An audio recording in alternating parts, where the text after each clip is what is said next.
수험생 여러분 안녕하세요. 상크니자스입니다. 공무원 사회복지직과 그리고 보호직을 준비하시는 수험생분들을 위한 사회복지학 개론 공부법입니다. 요 동영상은 제가 그동안 사회복지직 그리고 보호직 수험생들을 매년 합격시키면서 활용했던 방법인데, 전반적으로 사실 국어랑 영어, 언어 과목 빼놓고는 나머지 과목은 커리들이 다들 비슷하기 때문에 공부 방법이 비슷합니다. 그래서 사회복지직과 보호직을 준비하시는 수험생분들은 이 영상을 보시고 자신에게 도움이 될 만한 사항을 체크하셔가지고 한번 활용해 보시면 좋을 것 같습니다. 그리고 만약에 실제 사회복지직 현장 일에 관련해서 궁금한 점 있으시면요, 공무원 송송희님께서 지금 서울시 사회복지직 10년 이상 근무하시고 계시기 때문에 관련돼서 다양한 영상을 찍었고, 그리고 혹시 궁금하신 점 댓글 남겨주시면은 답변 드리도록 하겠습니다. 자, 사회복지학 공부법. 저는 우선 세 가지로 항상 나누죠. 첫 번째 1단계 기본서를 이거 오타네, 인강을 완료하고, 그리고 포인트, 강사님의 강의를 들어가지고 중요한 포인트를 필기하고요. 2단계는 단원별 기출 분석, 그리고 회독을 하면서 마무리 강의로 한번 정리를 하고요. 물론 마무리 강의를 듣기 힘드신 분들은 기본서 다시 보는 것도 괜찮고요. 자, 3단계는 문제풀이 3단계를 통해서 문제를 풀고 기출과 마무리 또는 기본서 계속 암기해 주시고, 사회복지 특성상 법령 특강 들으시길 추천드립니다. 자, 한번 해볼게요. 자, 첫 번째 1단계는 기본서 인강을 완료하는 겁니다. 기본서 인강 완료하고, 그리고 포인트 필기 및 체크를 하는 건데, 우선 우리 수험생분들이 좀 아셔야 할 게, 기본서 양이 상당히 많죠. 강사님들은 저중률이 중요하기 때문에 기본서가 매년 두꺼워집니다. 많은 내용을 넣기 때문에 사회복지직을 실제로 합격하시는 분들 중에서 전공자분들보다는 비전공자가 훨씬 많으세요. 그래서 기본서, 그 두꺼운 기본서를 제대로 공부하는 게 쉽지 않습니다. 강사님들은 보통 이해, 암기, 복습을 권할 거예요. 왜냐면 이렇게 공부를 해야지 여러분들이 문제를 풀 수 있기 때문에요. 근데 이거는 강사님들이 다른 과목에 대한 이해가 없으셔서 그래요. 저 같은 경우는 공패스 클래스 부평점을 운영하면서 제가 직접 전 과목을 관리를 해보니까 문제가 뭐냐면요, 우리는 시간이 없어요. 특정 과목을 기본서를 이해, 암기, 복습하잖아요. 그럼 물론 이해는 잘 될 거예요. 근데 너무 느려집니다, 기본서의 해독이. 그리고 두 번째는 다른 과목이 좀 밀려요. 여러분들이 5과목을 합격점 넘길 생각으로 빠르게 회독을 하셔가지고 공부를 해야지, 기본서에서 너무 철저하게 이해, 암기, 복습을 하게 되면은 나머지 과목이 밀리고 수험 기간이 쉽게 늘어날 수 있습니다. 그래서 기본서는 이해, 암기, 복습하지 마시고요, 중요한 내용 위주로 필기하시고, 그리고 강사님들 강의를 빠르게 정해진 기간 내에 완강을 하시면 좋을 것 같습니다. 물론 뭐 복습을 하는 건 좋아요. 근데 제가 생각했을 때 복습은 재시생분들 중에서 그래도 기출 회독이 되신 분들은 복습이 가능할 거예요. 또는 전공자분들 중에서 그래도 좀 사회복지학에 대해서 좀 아시는 분들은 복습이 가능하지만, 초시생들은 복습을 하게 되면 문제가 뭐냐면, 첫 번째는 복습을 안 해도 인강이 너무 많아가지고 인강을 한번 끝내는데 오래 걸리는데 복습까지 하면 더 오래 걸립니다. 그리고 두 번째는 만약에 복습을 한다 하더라도 우리가 다른 과목도 공부하잖아요. 그럼 문제는 뭐냐면 어차피 시간이 지나면 다 까먹습니다. 그렇기 때문에 복습은 추후에 2단계에서 기출 회독을 여러 번 하면서 복습을 할 수 있고, 일단 기본서에서는 시간을 줄이셔야 합니다. 기본서에서 너무 시간을 오래 끌게 되면은 정작 중요한 기출 회독이 잘 못할 수도 있습니다. 자, 다음에 2단계 들어가 있습니다. 2단계는 이제 단원별 기출을 이제 여러분들이 분석을 할 거예요. 시행처별 기출이 아니라 단원별 기출. 시행처별 기출은 우리가 3단계에서 문제풀이 단계에서 풀 거고요. 대신에 단원별 기출을 여러분들이 보실 예정입니다. 자, 여기서 중요한 거는 단원별 기출은 푸는 게 아니라 분석을 할 거예요. 물론 재시생분들 중에서 또는 사회복지학을 전공하신 수험생들 중에서 단원별 기출을 푸는 게 오래 안 걸리는 수험생들은 풀어도 상관없지만, 대다수의 수험생들은 기본서 한번 봤다고 해서 기출이 바로 풀리진 않고, 또 기출도 양이 워낙 많기 때문에 그 기출을 풀게 되면 문제가 뭐냐면 나중에 해독할 시간이 부족해집니다. 차라리 오히려 안 풀고 분석하고, 대신에 기출은 여러분들이 많이 들어봤을 거예요. 시험 족보로서 분석하고 회독을 많이 하면 됩니다. 그러면 오히려 회독을 많이 함으로써 암기를 많이 할 수 있고, 과목의 양이 많으면 희바성이 강한데 여러분들이 회독을 계속 많이 하면서 줄여나가면서 계속 공부를 하셔야 합니다. 그리고 중간에는 마무리 또는 압축 강의를 들으실 거예요. 물론 마무리나 압축 강의를 못 듣는 선생님도 계실 거예요. 뭐 예를 들어서 늦게 시작하시는 분들, 그런 분들은 기본서라도 다시 한번 보셔가지고 정리하는 단계이기도 합니다. 자, 먼저 2단계에서 단원별 기출 분석을 할 거예요. 푸는 게 아니라 분석을 한다. 분석에서는 이렇게 단원별로 시험 출제 범위를 먼저 확인할 거예요. 우리가 잠시 그림판 다시 한번 좀 켜볼게요.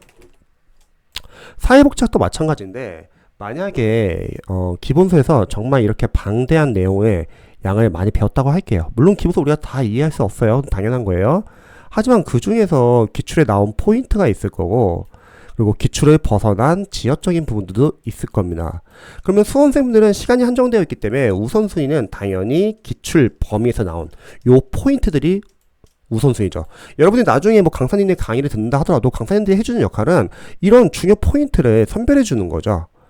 그렇기 때문에 여러분들은 기출이 상당히 중요합니다. 그래서 단원별로 일단 출제 범위를 확인하세요. 각 단원마다 뭐가 시험에 나오는지. 자, 두 번째, 보기양 선지 해설은 하나하나 다 OS 출제 포인트로 보시기 바랍니다. 자, 중요한 거는 OS 포인트를 본다고 했을 때 해설도 마찬가지로 OS 포인트를 보시는 거예요. 해설이 양이 상당히 많잖아요. 근데 해설에서도 시험에 나올 수 있는 거잖아요.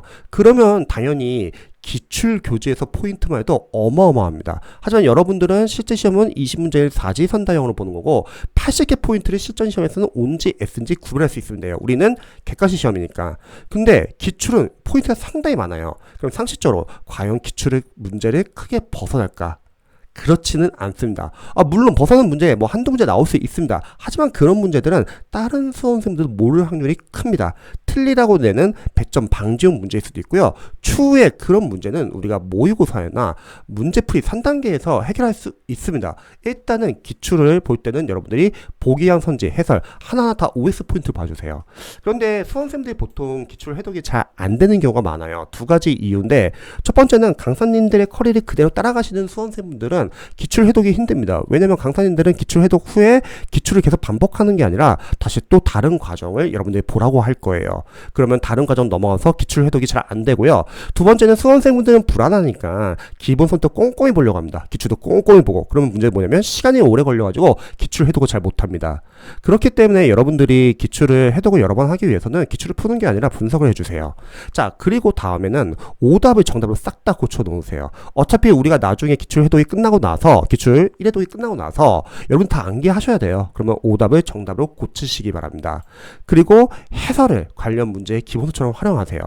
사회복지 교재 중에서 기출 해설이 잘 나온 교재도 많습니다. 그러면 그런 교재들은 여러분들이 해설을 보고서 관련 문제의 이론이라 또는 기본서처럼 보시면 될 것 같아요.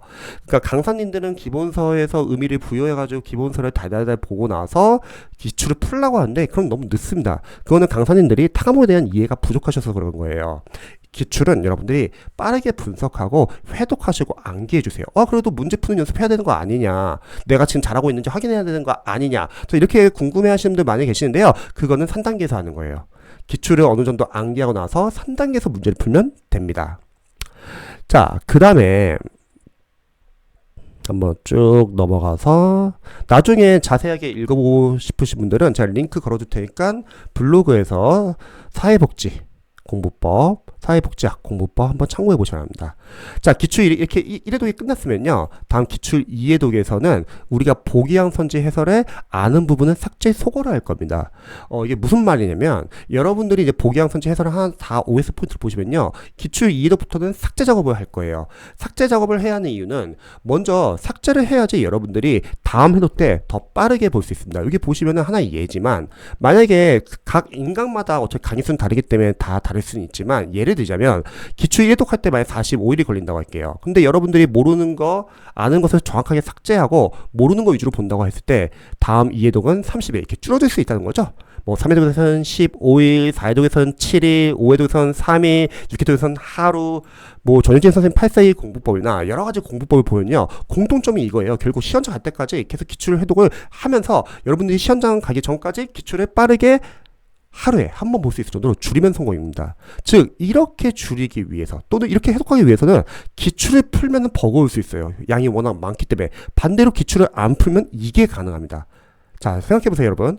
기출을 잘 못 푸는데 기출을 어설프게 풀어가지고 시간을 뺏겨가지고 여러분이 해독을 덜 하고 가냐? 아니, 처음부터 기출을 분석할 생각으로 빨리 분석하고 해독을 여러 번 하고 가냐? 당연히 후자가 점수는 더 잘 나옵니다. 왜냐면 우리는 히바센이 강하기 때문에 여러분들 해독을 많이 해야 된다는 거죠. 자, 그리고 이때 이제 궁금한 점이 지금 이거 잘 아는데 나중에 혹시 까먹으면 어떡합니까? 이런 걱정을 많이 하세요. 여러분, 까먹는 거 괜찮아요. 어차피 그 포인트가 중요한 포인트라고 하면 나중에 다른 기출 문제에서도 계속 포인트 나오고요. 나중에 마무리 볼 때도 관련된 포인트 다시 한번 정리할 거고 또 모의고사에서도 나올 겁니다. 즉 여러분들이 아는 것을 삭제를 해줘야 돼요. 삭제를 안 하게 되면 뭐가 문제냐면 아는 것을 계속 보니까 정작 모르는 걸 못 보입니다. 합격생분들은 철저하게 아는 것을 삭제하고 모르는 거 위주로 보는데 그래서 줄여나가는 공부를 한다는 거죠. 하지만 대부분의 수험생분들은 불안하니까 내가 알매도 불구하고 계속 아는 걸 보는 거예요. 까먹지 않으려고. 그러면 모르는 거를 집중 못하고 그 모르는 부분에서 시험에서 어렵게 나온다. 틀리는 거죠. 즉 합격생들은 철저하게 줄여나가는 공부를 하고 일반 불합격생들은 늘려나가는 공부를 합니다. 좀만 공부하다 이해가 안 되면 기본서 다시 돌아가거나 좀만 이해가 안 되면 다시 인강을 다시 보려고 하거나 강사를 바꾸거나 비슷한 교재를 다시 바꾸거나 그러면 수험기간이 늘어나는 거예요. 잊지 마세요. 여러분들은 사회복지학만 지금 공부하는 게 아니잖아요. 다른 과목도 공부해야 돼요. 전반적으로 줄여나가는 공부를 하셔야 합니다. 자, 다음에 기출 이해도에서 또 해야 될 게 뭐냐면 근데 이렇게 뭐 여쭤볼 수는 있어요. 선생님, 저 지금 알긴 아는데 나중에 까먹으면 어떡하죠? 그럼 모르는 걸로 해주세요. 왜냐면 우리가 안다는 것은 진짜 이해 안게 돼서 앞으로 안 봐도 되는 것만 아는 것만 지우세요. 그런데 사실 냉정하게 고작 기본서 한번 보고 고작 기출 한번 봤는데 과연 확실하게 아는 게 많을까요? 많지 않습니다. 그래서 풀지 말라는 거예요. 이해되세요? 물론 제 시생분들 중에서 좀 기출 해독이 많이 되신 분들 풀어도 괜찮습니다. 제가 말하는 거는 일반 수험생분들, 일반 기출 해독이 안 된 수험생들은 풀지 않는 게 나을 수 있어요. 그러면 더 많이 볼 수 있습니다. 자, 그리고 기출 우리 이해독할 때는 다 보면 안 돼요, 여러분. 이해독 때는 어쩔 수 없이 뭐 여러분들이 인강을 듣거나 독학을 하면서 빠르게 다 보면서 분석을 하지만 이해독 때도 만약에 다 보게 되면은 여러분들 내용이 섞여요. 너무 양이 많아요. 그럼 끝나고 나서도 또 남는 게 별로 없어요. 그래서 이해독부터는 중요 포인트 위주로 볼 겁니다. 자, 중요 포인트라는 거는 여기 보시면은 저는 세 가지를 늘 추천해요. 첫 번째, 강의를 들으시는 분들은 강사가 단원별로 선별해준 포인트 있을 거예요. 그 포인트가 중요하겠죠. 두 번째, 여러분들이 해독을 앞으로 많이 할 건데 자주 반복되는 포인트 있을 거예요. 자주 반복된다는 건 중요하다는 거죠. 자, 세 번째, 기출 보면은 다양한 직렬의 기출이 많은데 여러분들은 일단은 사회복지 주요 직렬 위주로만 보십니다. 그래서 이런 식으로 여러분들이 주요 포인트 위주로 보시면 좋아요. 그리고 너무 양이 많다. 그런 분들은 처음에 기출 이해독할 때는 홀수번 위주로 보시고 그 다음에 짝수번 위주로 나누셔서 보셔도 괜찮습니다. 자, 홀수 짝수 나누는 이유는 뭐냐면요. 어차피 단원별 기출이라고 하면은 여러분들이 전부 다 보려고 하면 오래 걸려요. 그럼 복습 효과가 떨어진다는 거예요. 참고로 복습이라는 건요. 여러분들이 그날 공부한 걸 그날 복습하는 게 복습이 아니라 우리는 회독이 복습이에요. 빨리빨리 돌리는 거예요. 그러면 홀수, 짝수 나누면 그 회독이 빨라진다는 거죠. 이렇게도 응용할 수 있습니다. 그래서 기출 이해독에서는 여러분들이 다 보려고 하는 게 아니라 중요 포인트 위주로 보자. 이해되시죠? 자, 다음에 기출 또 이해독에서 해야 될 것은 모르는 부분이 생길 거예요. 이 부분을 과연 체크해야 될까? 아니면은 지금 이해는 되는데 암기가 안 된 부분을 암기하는 게 우선일까? 저는 일단은 암기가 우선일 것 같아요. 왜냐면 모르는 부분은 다양한 방법으로 우리가 해결할 수 있습니다. 저기 밑에 보시면은 자, 먼저 해설이 상세 기출 교재는 해설에서 충분히 해결이 가능하고요. 그리고 여러분들 나중에 마무리 과정 듣다 보면은 거기서도 해결이 되는 경우도 있고 또 기출을 여러 해독하다 보면은 회독하면서 자연스럽게 반복되면서 이해되는 부분도 있습니다. 또 모의고사 풀면서도 이해가 되는 경우가 있고요. 만약에 해설이 부실한 교재를 보신다고 하면은 기본서에서 여러분이 발췌독을 하시면 되고요. 즉 여러분들이 이런 식으로 이해가 안 되는 부분 좀 나중에 하셔도 좋을 것 같아요. 일단은 암기를 먼저 하시다. 이해가 되는 부분 중에서 암기가 안 된 부분을, 그리고 이해가 안 되는 부분은 추해독에서 해결하시기를 추천합니다. 그렇지 않고 모든 게 다 이해가 안 된다고 해서 막 그때그때마다 기본서 다시 돌아오고 하면은 회독을 못해요. 좀 나중에 하시다. 이거는 우선순위는 아니에요. 일단은 우선순위, 이때는 중요한 포인트 암기를 하시기 바랍니다. 그리고 추후에 기출 3인도 이후부터는 계속 여러분들 모르는 거 위주로 계속 보시고 방금 말한 것처럼 잘 이해 안 되는 거 있으면 찾아봐도 좋아요. 하지만 거의 찾아볼 일이 크지 않더라고요. 요즘은 기출 해서도 잘 나와 있고 마무리도 너무 잘 나와 있기 때문에 굳이 기본서까지 돌아가서 볼 일이 거의 없더라고요. 그런데 기본서를 봐야 하는 수험생들 계실 거예요. 예를 들어서 수험을 늦게 시작하신 거예요. 그분들은 마무리까지 볼 시간이 없기 때문에 그때는 기본서를 같이 활용하셔야 합니다. 관련해서는 밑에 마무리 압축 강의에서 좀 더 설명드릴게요. 자, 여러분들이 중간에 저는 개인적으로는 마무리 압축 강의 꼭 들으시기를 추천드립니다. 왜냐면 우리가 두꺼운 기출에 아무리 해독을 많이 한다 하더라도 수험생들 입장에서는 너무 버거워요. 양이 많아요. 그래서 강사님 도움을 한 번 더 받아가지고 단원별로 각각 중요한 포인트를 빠르게 정리하시기를 추천드립니다. 근데 가끔씩 이런 질문을 하세요. 선생님, 저 백지복수법이나 아니면 제가 직접 단거나 만들어도 될까요? 저는 비추. 왜냐면 시간이 없어요. 우리가 5과목을 해야 하기 때문에. 이런 방법은 괜찮아요. 예를 들어서 뭐 해독을 많이 했는데 내가 이제 시험 보기 전에 막판에 아직까지 암기가 안 된 걸 뭐 A4 용지 뭐 한두 장을 정리해 보겠다. 뭐 이런 건 괜찮아요. 근데 지금부터 여러분들이 마무리를 혹시 단권을 만들잖아요. 책 한 권이 나올 수도 있어요. 비효율적입니다. 강사님들이 만들어 놓은 좋은 교재로 마무리 교재, 압축 강의 이런 얇은 교재로 보시기 바랍니다. 대신에 보고 나서 여러분들이 단원별로 중요한 출제 포인트를 다시 한번 정리하는 아마 기회가 될 거고요. 흐름 파악 면에서 아마 도움이 될 거예요. 대신 마무리 강의 들을 때는 기출 멈추시고 마무리나 압축 강의에 집중하시고요. 끝나고 나서는 평상시에는 기출을 우선으로 하되 마무리나 압축 강의는 자투리 시간에 같이 보시면 좋을 것 같습니다. 대신에 여러분들 기출 3일도 이후부터는요. 특정 기간 동안에는 나 마무리 한번 집중적으로 암기해보고 싶다. 그러면 마무리만 집중적으로 암기해도 좋고요. 또 특정 기간에는 나 단원별 기출에서 이쪽 파트 아직 많이 못 본 것 같다. 그럼 이쪽 파트를 집중적으로 공부하셔도 좋습니다. 즉 3회도 이후부터는 여러분들이 필요에 따라서는 집중적으로 암기한 시간도 가질 겁니다. 그리고 이런 질문도 많이 하죠. 예를 들어서 제가 다시 그림판 한번 좀 보여드릴게요. 기출도 여러분 중요 포인트 기출이 있고 아니 기출 문제인데 상당히 지역적인 포인트가 있어요. 지역적인 포인트라고 할게요. S를. 그러면 뭐가 우선이냐? 당연히 중요 포인트겠죠. 이건 잘 아실 거고. 자, 두 번째 이런 질문도 많이 해요. 선생님, 저 기출 중요 포인트 다 외웠는데 그럼 지역적인 이런 포인트 봐야 되나요? 이런 고민을 많이 하십니다. 자, 알려드릴게요. 보세요. 시간이 있으면 보세요. 왜냐면 여기서 만약에 시험에 나온다고 할게요. 한 문제 5점인데 굳이 안 봐서 우리 틀릴 필요가 있나요? 물론 시간이 없는 분들은 일단은 중요 포인트 위주로라도 봐야죠. 제가 말하고자 하는 거는 시간이 있고 중요 포인트가 다 암기가 되신 분들은 이때는 지역적인 거 보세요. 자, 그 다음에 만약에 여러분들이 마무리 압축 강의를 개정된 걸 보고 싶다고 하면 좀 나중에 나올 때 봐도 되지만 저는 굳이 개정이 안 되는 과목 같은 경우는 작년 마무리로 그냥 빠르게 보셔도 좋습니다. 만약 빠르게 보고 싶으신 분들은 기출 1회도 끝나고 나서 들어가도 괜찮습니다. 그러면 기본서 한번 보고 그 다음에 기출 인강 한번 듣고 그 다음 마무리까지 들으면 벌써 3번을 듣는 거예요. 그러면 어느 정도 이해가 됩니다. 그리고 제가 학교쌤 배출해보면서 느끼는 뭐냐면요. 여러분 진짜 공부는 기출 2회도부터 해요. 기본서랑 기출 1회독은 우리가 공부하는 게 아니라 거의 분석의 개념이에요. 거기서 힘 빼지 마세요. 빨리 기출 2회독까지 넘어가셔야 합니다. 그래서 회독을 많이 해야지 누적 반복이 되면서 조금씩 이해가 됩니다. 그렇지 않고 기본서부터 꼼꼼하게 공부하잖아요. 회독이 안 될 수 있어요. 자, 그 다음에 아까 제가 말했던 건데 혹시 마무리나 압축까지 못 보시는 분들 계실 거예요. 그래서 수험을 너무 늦게 준비해서 시간이 없어요. 그런 분들은 어쩔 수 없습니다. 기본서 활용하세요. 자, 기본서 두껍지만 여러분들이 기출 해독하면서 기본서에서 기출에서 해독하니까 이 부분이 잘 나온다. 체크해 주세요. 나중에 기본서 다시 볼 때 그 부분이 최우선이겠죠? 그리고 기출 보면서 이해가 안 되는 분들은 기본서 발췌독하는 방법도 있고요. 또 기출을 계속 해독하다 보면 기본서에서 빠진 부분도 있을 거예요. 그럼 기본서 추가해 주세요. 따라서 수험 기간이 길지 않고 늦게 시작하신 분들은 마무리 보기 힘들다. 그런 분들은 기본서를 활용하시기 바랍니다. 하지만 제일 중요한 건 기출이에요. 자, 다음에 마지막 3단계는 이제 문제풀이 3단계입니다. 제가 그동안 기출 풀지 말라고 했는데 이제 수험생들 많이 걱정하는 게 뭐냐면 선생님 그래도 푸는 연습 해야 되는 거 아닙니까? 제가 지금 제가 잘하고 있는지 확인해야 되는 거 아니에요? 그래서 문제 막 풀고 싶어 해요. 근데 여러분 문제 푸는 건요 여기서 해주세요. 기출까지는 암기를 해주시고요. 여기서 풀면 충분합니다.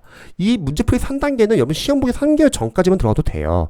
저는 총 3개를 추천합니다. 첫 번째, 공기출 사이트에서 사회복지 최근 기출을 다운받으세요. 실제로 20문제 구성된 기출을 랜덤 문제를 풀어보면서 랜덤 문제 연습도 하고 여러분들 최근 기출 경향도 확인하는 거죠. 그리고 물론 이런 문제풀이를 3단계 하고 나서도 시간이 남는 분들 많이 계실 거예요. 그런 분들은 기존에 봤던 기출과 마무리 또는 기출과 기본서를 계속 꾸준히 볼 겁니다. 그리고 사회복지 과목 특성상 번역 특강 반드시 챙겨 들으시고요. 자, 그 다음 문제풀이 3단계에서 두 번째 단계는 단원별 진도별 OS 문제가 있을 거예요. 강사님들의.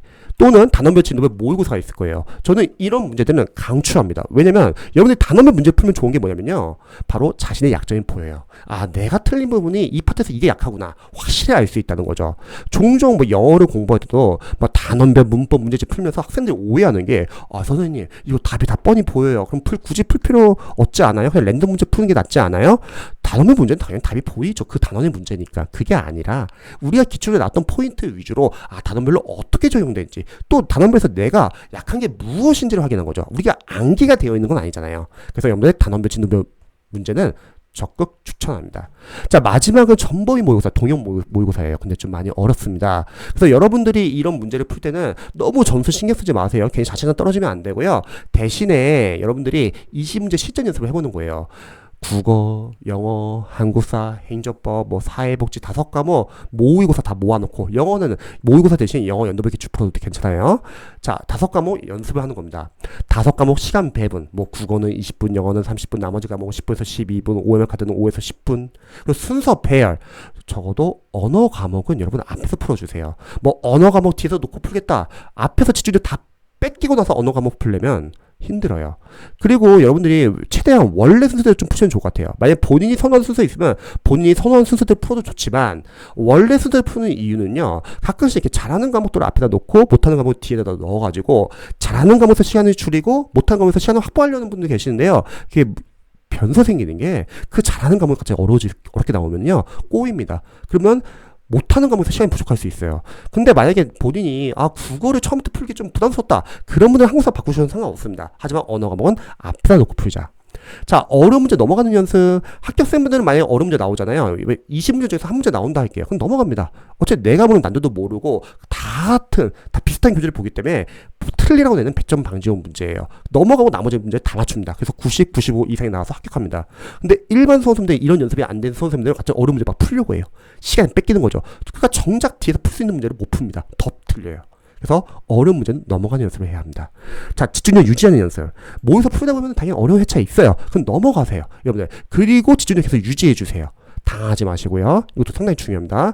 자, 틀린 문제는 두 가지예요. 첫 번째, 실수 틀린 문제들. 분명히 알았던 건데 복습을 안 해서 까먹어서 틀리거나 아니면 실수를 하거나 이런 건 보완을 해주셔야죠. 왜냐면 실제 시험장 갔을 때는 여러분 실수하면 안 되잖아요. 하지만 지역적인 문제들 있잖아요. 그거는 그냥 참고만 해주세요. 아, 이런 문제도 있구나. 자, OMR 카드 작성하는 연습. 이런 식으로 실전 연습을 하시고 시행착오를 미리 하세요. 지금 이 단계에서 하지 않으면은 여러분 시험장 가서 시행착오하면 안 돼요. 그리고 번역 특강 반드시 듣자. 그리고 이런 문제풀이 3단계 풀고 나서 남는 시간은 기출과 마무리 또는 기출과 기본서 계속 꾸준히 암기하시기 바랍니다. 그래서 사회복지학은 이렇게 크게 방향을 잡고 공부하시면 좋은데 만약 문제풀이 3단계에서 시간이 없어가지고 선생님 저 이거 다 하고 싶은데 다 못해요. 그러면은 앞에 순서대로만 해주세요. 괜찮습니다. 어쨌든 기출이 제일 중요해요. 그리고 이렇게 공부하면서 여러분 잊지 말할 거 우리는 다른 것도 중요해요. 그리고 여러분 예전에도 이제 5과목이 원전수가 들어가는 시가 있었는데 결국 공무원 시험은요 저는 이렇게 생각해요. 국어랑 영어 싸움이에요. 언어 과목 싸움이에요. 그러니까 다른 것도 같이 병행을 하셔야 합니다. 그리고 국어랑 언어이기 때문에 특히 마지막은 영어 싸움이에요. 언어 과목은 꾸준히 해주시면 좋을 것 같습니다. 제 조언이 조금이라도 공부법이 도움이 되셨으면 좋겠고요. 관련해서 궁금한 점 있으시면 언제든지 알려주시기 바랍니다. 저도 응원하도록 하겠습니다. 여러분 다들 파이팅!